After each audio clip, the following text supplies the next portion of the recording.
飛機咧，咁佢喺滑出跑道之後咧，係衝咗落海面度啦。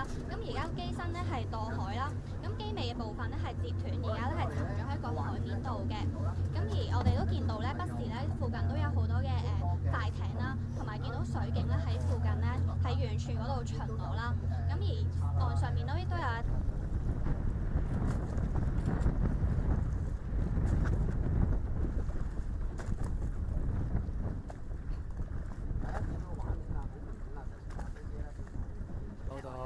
跟住又係好似頭先咁，我照講，跟住講，跟住之後咧又一直都唔好閂，跟住佢剔晒窗咯。跟住到佢話唔剔我，跟住先再對翻樣，跟住見樣嘅啦。哦，即係30係見面樣。係啊，人肉雲台啊呢間嘢。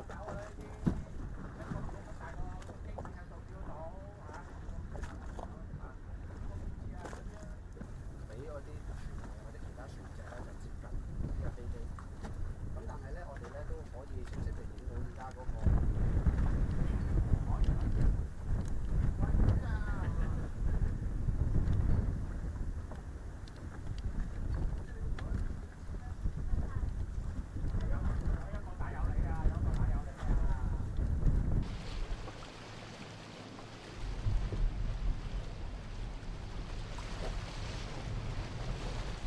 有一次好嘛？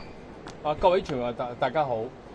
今早凌晨3點53分，一架由迪拜嚟香港嘅貨機，機上有4個機組人員，佢哋喺降落機場北跑嗰陣時滑出跑道，繼而咧係衝爛鐵絲網，然後墮海。咁好不幸呢，當時我哋機場保安公司有架巡邏車都喺上述嘅位置，飛機將嗰個巡邏車亦都撞咗落海。我哋即時係啟動咗機場應變中心，消防亦都迅速趕到現場，將機上4個機組人員救出。咁隨後消防亦都喺個水底喺被撞咗落海嘅車裏邊係救出2位機場保安公司嘅員工。好不幸，佢哋2個都分別喺現場同埋喺醫院係離世。我哋對於2個嘅員工離世，我哋深表歉意。我哋會盡一切嘅努力去幫助員工去度過最困難嘅時間。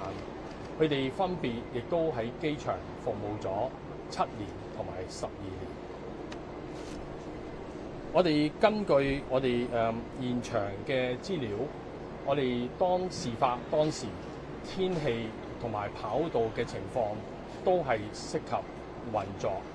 咁機管局同埋將會其他嘅部門將會協助飛機事故調查authority 啦。咁我哋會盡配合我哋去調查。咁大家都可能會關心今日嘅航班嘅運作係會點？喺度撞到架車，又將嗰架車亦都撞咗入海。下一張。大家會睇得到整個飛機其實係完全係入咗海裏邊，咁亦都係有一個嘅大嘅我哋叫滑梯就彈咗出嚟，咁一陣消防會最進一步係交代嗰個拯救。